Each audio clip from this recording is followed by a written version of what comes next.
Hi everyone, I'm Scott, I'm from the community. So basically the idea is that I've got full coming for the community role. I'll have our own SU letting agency like many other student unions do. And within that to have accreditation, so we have set up like a gradient of accreditation so we can say how good some houses are. It's kind of an encouragement for the landlords to try and get up that accreditation ladder, but also for the absolute worst landlords, we need to implement a blacklist, in my view, in order to actually address those kind of houses that are just the nightmare situation that many students find themselves in, particularly first years. Call it a carrot and stick approach, if you will.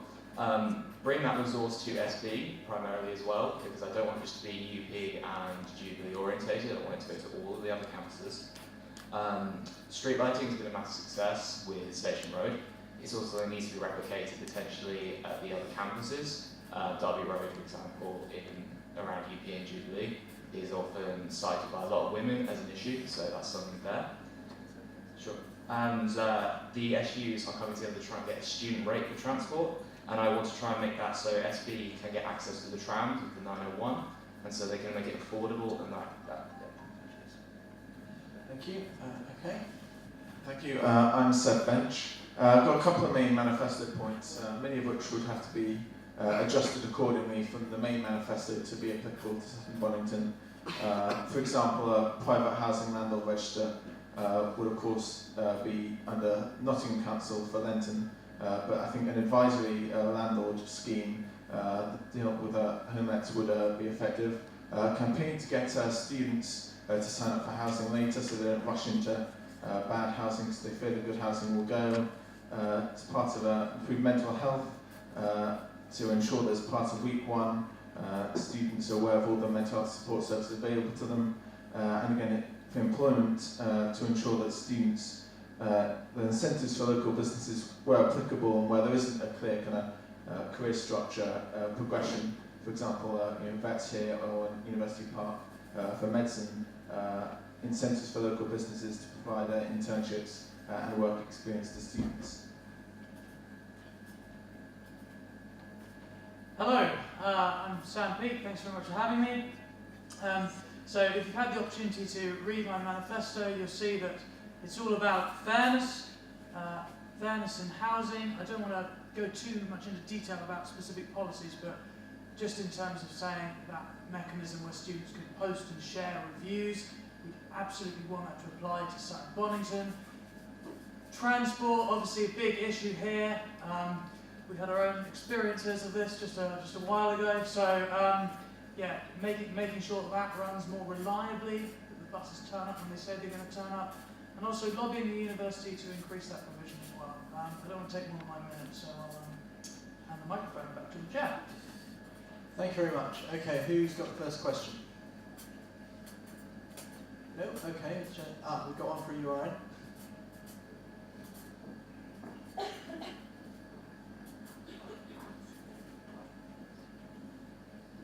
So a lot of you talk about the introduction of a compulsory landlord register, but I know Mike, the current community officer, has found that quite difficult to implement dealing with the council over the course of this year. Why do you think you'd be able to introduce it where he has failed? Okay, we'll start on my left. Okay, so I'm aware Mike has had a lot of problems with this this year in particular. I think part of that issue has been it's an election year, and that a lot of the politicians locally don't really want to annoy the landlords, etc. I think that might have been a roadblock for him, but also the student manifesto is giving a remit where all of the student unions in Nottingham, so that would be Trent, us, and New College Nottingham Student Union, collectively around about 100,000 students are coming together to push that initiative. It's something which, for any people who pledged that idea at the launch of the student manifesto, I really want to push them on that commitment. I think it's really important that such a thing actually comes into existence. I'll pass over. I'd agree that the kind of student manifesto is the key aspect which makes, in terms of the policy for the university as a whole, particularly Lenton, different because the elected officials have now signed up to ensure they do this. Of course, in Kegworth, where the Sutton Bonington housing are, that's in Leicestershire, that's not going to be covered by the council. For that reason, I think, although ideally you could get a similar thing in here, I suspect you'd probably have to switch the pledge to more of an advisory scheme where the university, with the same standards set for the private housing landlord, register, but it is instead advisory to students, and where landlords and housing agencies fail to meet those standards, rather than them being upon the council enforcing, you then have to have the university lobbying to get the houses to up to a fair standard. But obviously, since the student manifesto was not, a feature of Sutton, Bonington or Leicestershire County Council, unfortunately that can't be as much of a tool to get the private manifesto housing landlord register applied here as it would be in Lenton. I mean, the perils of becoming last, there's not too much I can add to that. I do believe the student manifesto is key to this. I also think there are a number of other campaign groups, such as the Nottingham Citizens, who I've attended meetings of, who are also lobbying on this issue. So, in short, there are a number of community action groups and lobbies that are all now going for this policy. And so I look forward to taking those discussions forward after the election. Next question, please. Okay, I'll give you a minute to think. I've got one actually. We're quite local to Loughborough rather than Nottingham, and a lot of our international students like to use the shops in Loughborough, but the buses really are quite expensive. So what opportunities do you think that would give us? I'm going to start right at the other end because you went first. Well, certainly, I would listen to you on those issues. I mean, I'm not aware of that, as an issue myself because I don't come there. But certainly, what I look to do as community officer is to hold drop-in sessions, sort of every 2 weeks. Come here so I could listen to those issues, and if there's any way that we could go into some sort of partnership agreement with Loughborough University or the bus services around there, there's certainly something I think we should look at. I think there's 2 points. I think firstly, obviously work with the Guild next year to see what they advise, because they do have more specific knowledge than the last. But I think you follow kind of broadly the same process. You try when to get a student rate implemented that you do have to do for a student rate anyway. Firstly, you try and prove to the bus providers that it's going to be profitable for them by showing that if they do reduce this rate, then there will be a lot of international students go and increase the use of international students using this because it will become cheaper and they will become cost effective for the bus company. This could be done in maybe try and get a petition to just show some concrete weight in numbers, but also direct lobbying with them. But again, I think this is along with that, but it could be a kind of common theme, but with many things has to be kind of the Guild obviously dealing with it, then what the Guild asks the SU community officer to help out with and does willingly, but leaves kind of the day-to-day and the issues in which they obviously have the greater knowledge to solve for the Guild, unless the community officer kind of is asked to help and step in.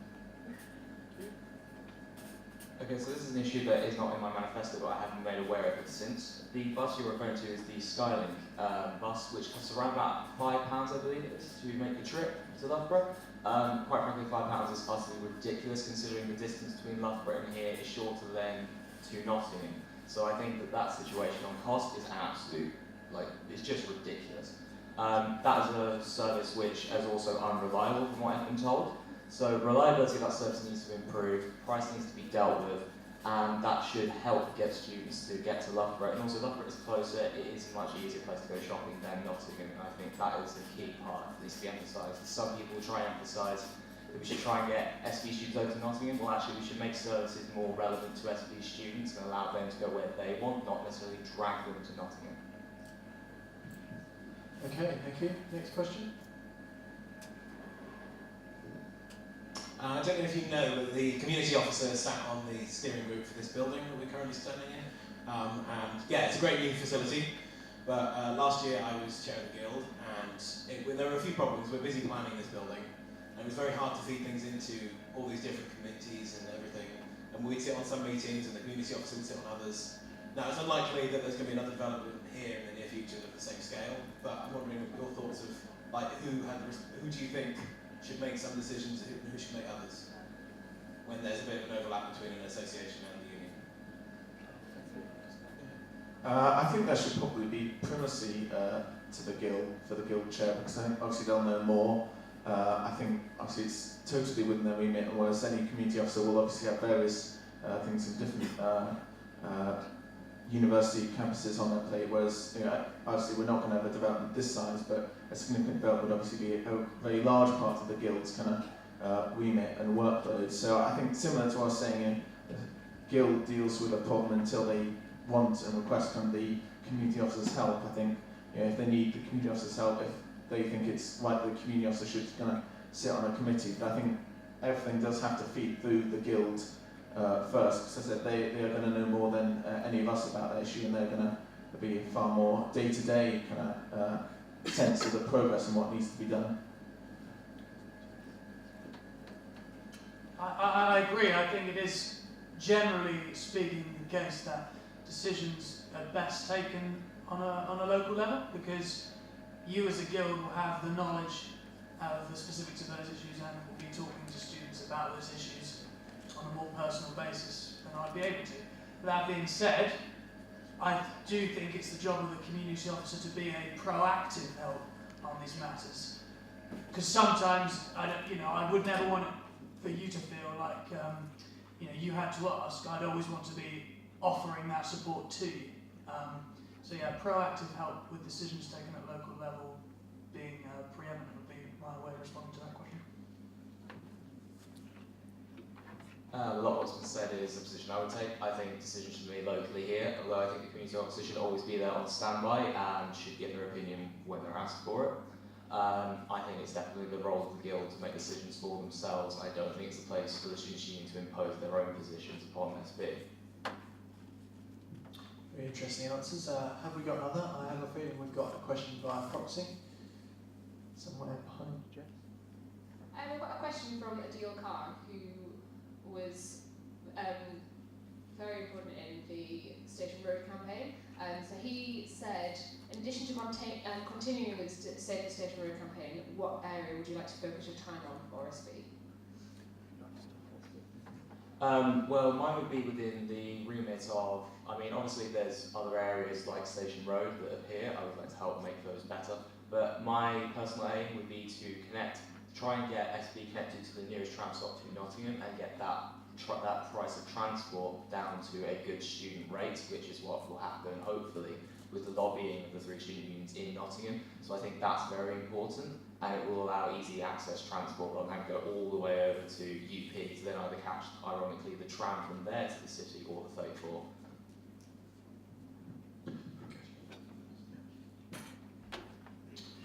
So I think in terms of issues for SB, the big one I've heard of is transport. So I know currently the university's position for several years now has been that it's not prepared to increase the budget that it will allocate to greater hopper bus provision. First of all, my argument is to say that the university is making a £25 million surplus each year. It should make that a requirement given the increase in fees we've seen in recent years. Education increasingly should be led by students and their concerns in that regard.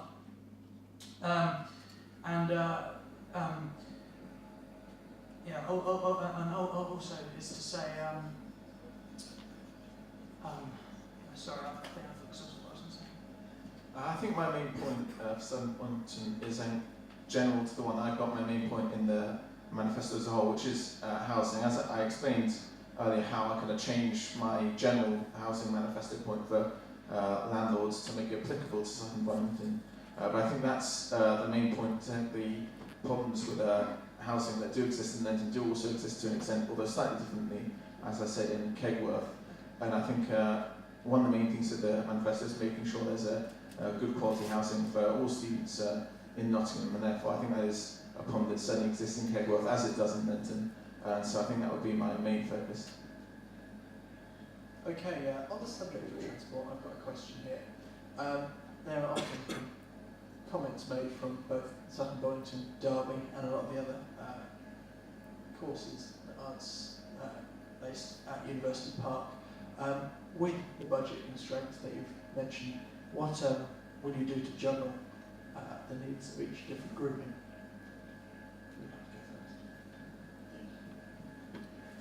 in that regard, it's about possibly conducting surveys to see where there might be some underuse in terms of bus provision. So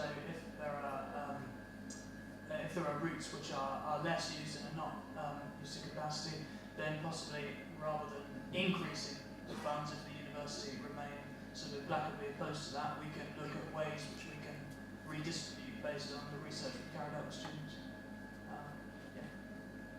Well, I'll be honest, I don't have a detailed plan of exactly which hopper bus different terminals are effective in the sense cost effective, the exact numbers of which provision for each subject. And I think you have to have, to an extent, a spreadsheet of all these services and how well they're used to make a value judgment. And so I'd probably guard against suggesting that if there's an easy choice in terms of changing provision of buses, and there's one that's massively underused now and one that massively overused. I think if there's an easy change to make, I fear it probably would have been made by now.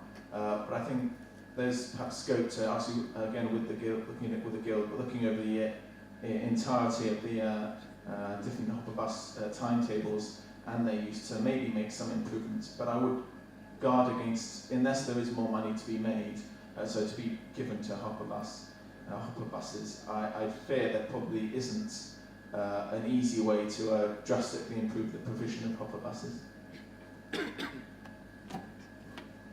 So I have an suggested approach to this issue, which is the Kings Meadow 902.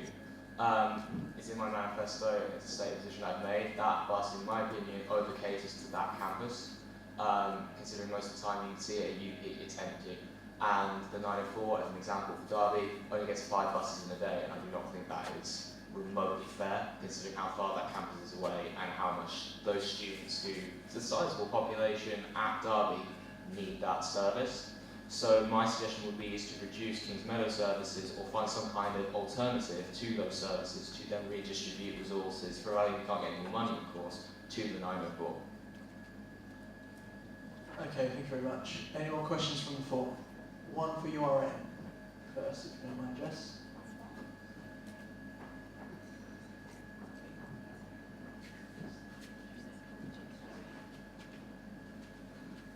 There was recently a food festival held in Lenton which was encouraging students and locals to interact. What will you do to attempt to create more of a shared community within these residential areas such as Lenton and Beeston between locals and students? Seg first. So was the question specifically to say within Lenton? And other student areas, so Lenton, Beeston, anywhere where there's a sizable student population. Right. Well, I think luckily in terms of starting with Sutton Bunyan specifically, I was told when I came here last week by the students that actually there's already a very good attitude here. For the other campuses as a whole, to an extent I think I start with the council in the sense that I think the council treats students as if they're a problem. And I think that sometimes leads to a kind of more of an animosity between the relationship and students being seen primarily as a problem. Apart from that, I think there starts to be heavy involvement with Nottingham citizens to try and forge a good relationship between students and their communities through there. And apart from that, I think you've got to be careful to limit the extent to which then the community officer can micromanage the relationship between students and the residents in different communities, because I think anything like that food festival, while they can organise it, there's going to have to be the demand there, and unless the population of students want to go to events with and want to kind of interact with the rest of the population in Nottingham, there is very little I think the community officer can do to kind of force them there, apart from to cater and create and help organise events which there is demand for. I mean, I believe there are events like Dinings In and the Farmers Market which go on here and things like that. In terms of what I would do to help students engage with the wider community, this is actually something I feel quite passionately about. I've had good conversations with people from St Barnabas Cathedral who've pitched to me the idea, and it's an idea which I'd like to take forward if I got into the role, of students engaging more with the elderly, because we've got two groups of people here who do not necessarily interact that much, and yet who often could benefit a great deal from each other's company. So it'd be working on things like running a campaign to encourage students to become dementia friends, and looking at how we could possibly go forward with some sort of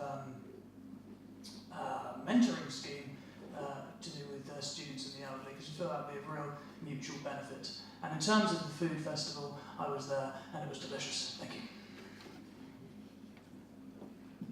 Okay, so this was a general question to community issues. If I was going to give an example of okay, so I would really want to set up annual at the very least, maybe 2 events per year where we can try and bring the community together, students and the actual the population, the permanent population. But within that, there is a certain amount of, I think, the locals and the students do have at times an uneasy relationship, particularly in places like Lenton, where there is a particularly dense population of students. I think that has to be recognised from both sides. But I would like to continue working on something that was implemented by Ben Haddock from the Environmental Social Justice Committee a number of years ago, where he sent community reps out to find out what the problems are of the people living in the community permanently about what students are doing in the community.